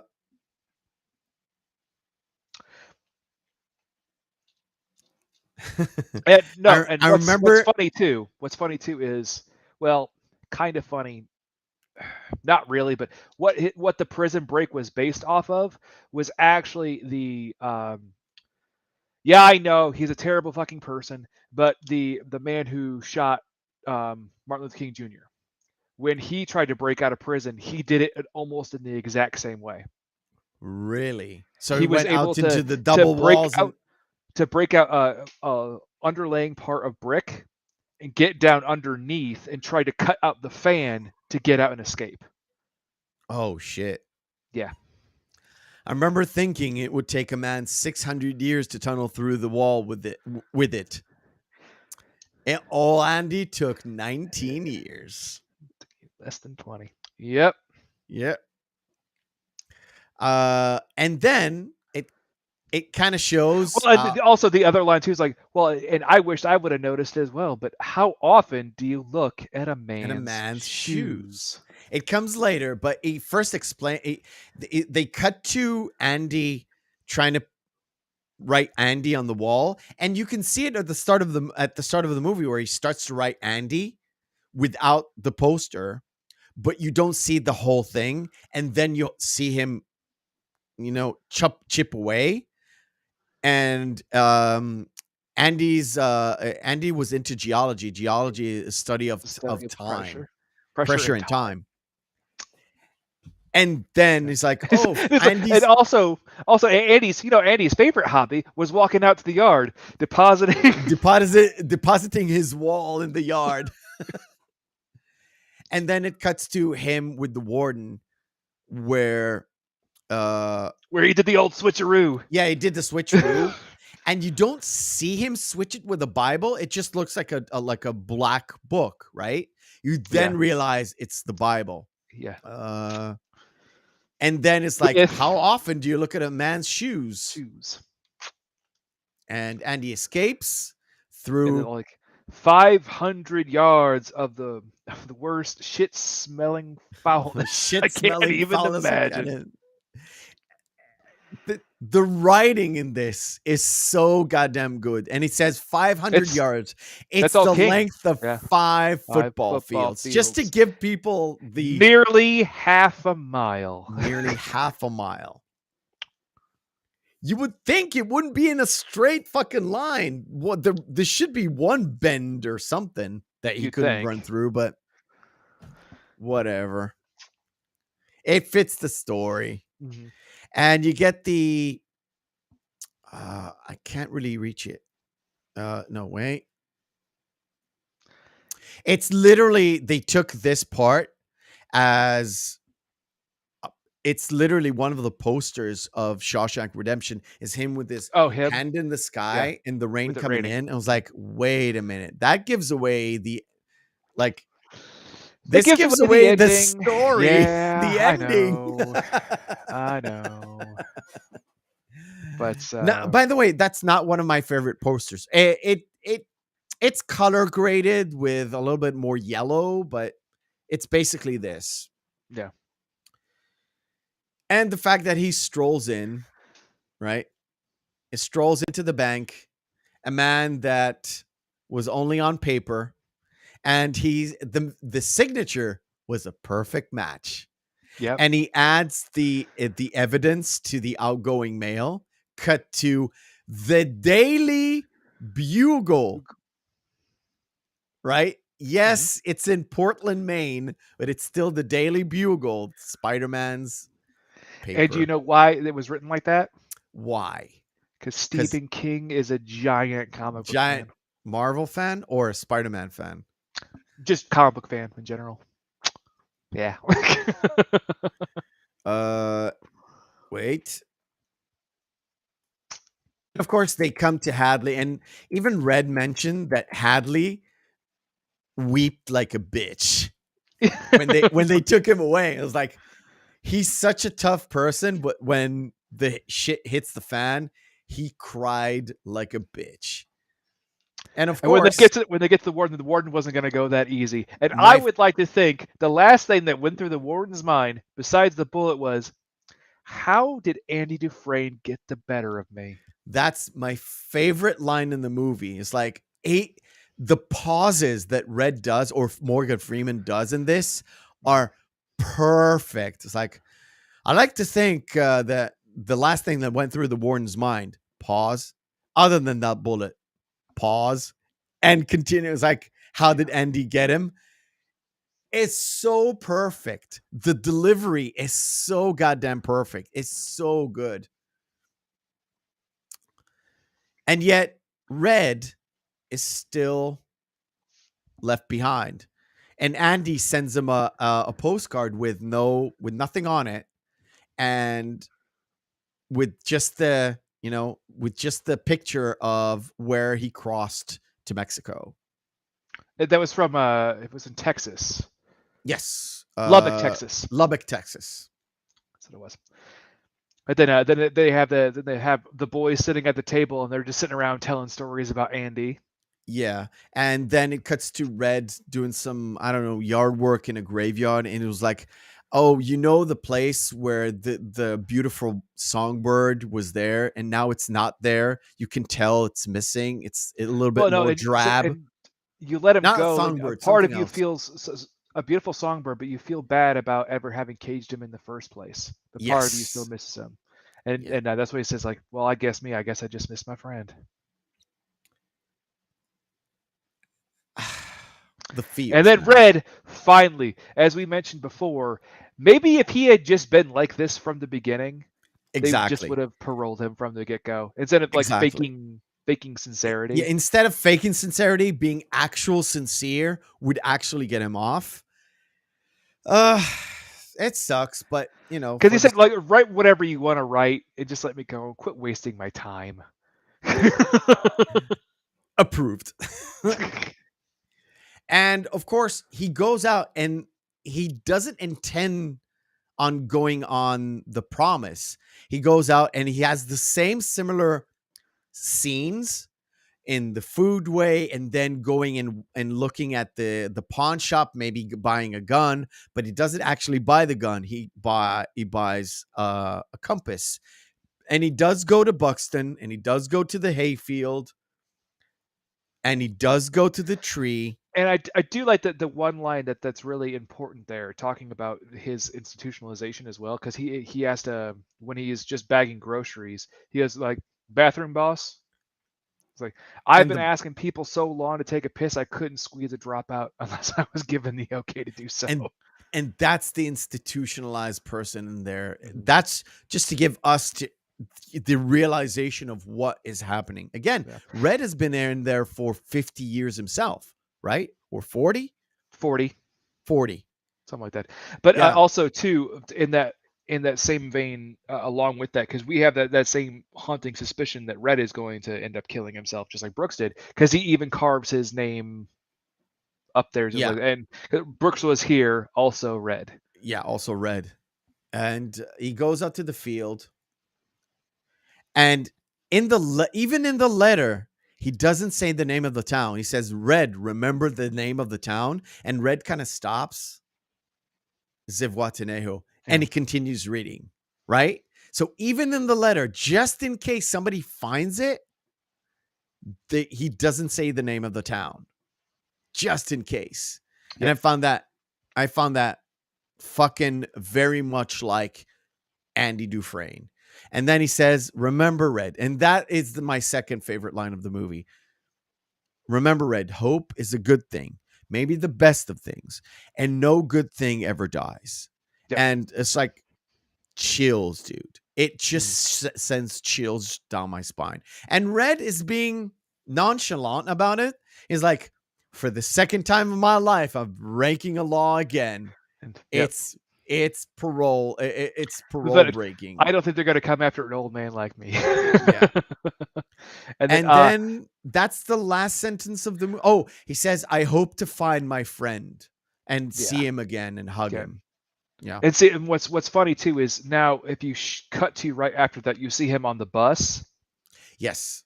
That was supposed to be the original ending of the film. Really? He was supposed to be him going, like, getting into Lubbock, and it was supposed to leave it as kind of a sort of an open-ended thing. Then Castle Rock actually made Darabont do another take where it goes even further than that, where it's super sappy, where, you know, they end up meeting and hugging, and then there's about like a 5-minute scene after where they talk for a while. And then Darabont wrote that it was too sappy, it was too it didn't fit with the movie in any way whatsoever. So they compromised on how they ended the film with them walking toward each other on the beach and hugging. And yeah. It ends with, I hope, by the way. Yeah. I hope to see my friend. I hope to give him a hug. I hope. Yeah. And it continues, but that's the last sentence of the movie. Because you could see how it would cut off there and then be a perfect ending. So he says, I hope the Pacific is bluer than I think. Okay. And that's not the last shot, but that's the last thing he says. Yeah. Cuts to Andy working on the boat. And then it's a very long shot of them almost meeting. Yeah. You don't get to see him hug. It's almost meeting. You can tell both of them are smiling, but and then it ends, and that's it. It's almost perfect ending for me. Almost perfect. I needed that hug and over. That's it. I needed that in my life. That is actually it. Well, I'm glad you didn't work at Castle Rock at the time, because you would have had that super, super sappy ending. No, I didn't need the super sappy ending. I just needed that hug. That's it. So, don't need anything else after that sentence. So let's summarize. Yep. Phenomenal film. Obviously, I think everyone who lives in America has seen this movie once, because it's on cable all the time. It's on my Netflix right now. Yeah, and it's on every streaming platform every now and then. It also, side note as well, it is the highest grossing film for ratings and advertising that TNT, Turner Network Television in the United States, has had in perpetuity. Because Really? whenever it airs, it at least gets 1 million viewers. I'm not surprised. I'm genuinely not surprised. It's Yeah. such a fucking great film. It's not on yours. Mine is a different Netflix, dude. Yeah. It is currently on HBO Max still. I I think it's think also still on Tubi. And yeah, I think it's on Hulu right now. yeah. I'm not sure. I would not be surprised. But again, just imagine going back in time from just Frank Darabont having just the wherewithal to buy this 94-page short story from Stephen King for $5,000. Yeah. And it became this. I was When you also have terrible, terrible adaptations from other books. That's correct, sir. For me, I don't remember the first time I've seen this movie. Definitely did not watch it in the theaters. Remember, I was a 15, no, 90, 94. I was 14, I think. 14, 13, something like that. Did not interest me at the time. Watched it when I was 16 or 17, when I was during my late teen years. I was eating a lot of movies. I was watching a movie a day back in the day. And I was going to watch a theater release almost every single week, every couple of weeks with a good buddy of mine. We went out, watched the movie of the thing, and later took another round of another movie, which we call the B movie, but it might as well been like Star Trek Generations would have been the second movie we watched. No. Something like that, right? So we could have watched a couple of movies that same Friday evening or whatever, and it stuck out as just one of the greats for me. It's till this day. I can stop right doing what I'm doing right now, go watch it, and still enjoy it, even though we just talked about it for a couple of hours. Not kidding. If I wasn't supremely tired. But yes. Yeah, generally speaking, that's why it stands out above Star Wars when I was kind of trying to do my top 20 list of all time. It stuck out there that I could not bear to not put it as my number one. And that is about it. It gives you everything you want. It is dramatic light. It is dramatic dark. It has a lot of humor. It has a lot of humor with Haywood and without Haywood. But it also deals with the prison system, what happens before the justice system, what happens after with Brooks, everything, and of course corruption. I would also say it also shows the fallibility of that's inherent in the justice system as well. How Andy did not commit the crime, but he was still convicted for it. Yeah, that is also, it's everything wrapped into one, and of course, an adventure prison break, which is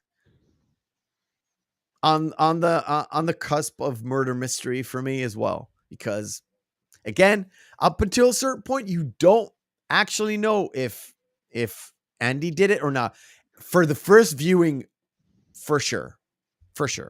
Yep. All right, that. What I was going to say, one thing too, just one last note too. Yeah, no problem. I think this is also a fantastic story because it is more rooted in reality, unlike a lot of Stephen King's other works. Yeah, like The Shining, It, Dr. Sleep, Stand By Me. Stand By Me is rooted in reality. It's rooted in reality, but that's there the is only that other story little, that that little really short is. story within a short story, right? Yes, but it's not like Tommy Knockers or the Langoliers or Needful Things, or like Misery is also another one that's rooted in reality as well. Yeah. So. All right, that was a thriller in Manila. Okay. Before we wrap things up, I'm gonna let this pass because, and also happy belated birthday. Thank my you, good friend. Thank you. Next week, yes, I know I'm a bit tired. Next week, we have got some levity, some fun stuff, some craziness, and Chris Tucker. Next week, we are reviewing Friday from 1995, Ice Cube, Chris Tucker, and a whole bunch of actors, including the guy who played Debo, who passed away recently. Mm-hmm. I don't remember the name. He is also it's such a dichotomy. Watched Friday, same day, watched Fifth Element, both with the guy who played Debo. One, he's like a lowlife, and the other one, he's the president of Earth. Yes, and also he's also in a film with Hulk Hogan, and I can never remember the name of the film. Okay, so it's an awful film, but he's in it. Guys, next week we're gonna cover Friday. So just a refresher, go watch Friday. Get it. It's somewhere, playing somewhere. Get it. I'm not gonna push you towards the high seas, but you could go to the high seas too. Yes, and I would say, and if you don't watch it, Saf's gonna come after you. Yeah. Saf, it's Saf's favorite movie, and he's our mod, or at least my mod. And we kind of give him a hard time because, let's face it, he's Saf. And we're going to placate him with a movie we actually like. And of course, we're going to have a guest. Is it confirmed? I don't know. I have not heard back from her. But okay. I will. We might have a guest who helps us a lot and pushes our show to everybody when we're not even asking her to do it. So she's a nice person. So go watch thing. Oh, and of course, if you want to bug me throughout the week, you can go to @Mephisto on Twitter. You can go to @Mephisto79. You can email the show at the Reel McCoy podcast at gmail.com, or just go and watch us on Twitch, simultaneously cast on Twitch if you like. If you don't like it, you can pound sand, I think. Until next week, have a great weekend. Enjoy. C'est la vie. Take it easy.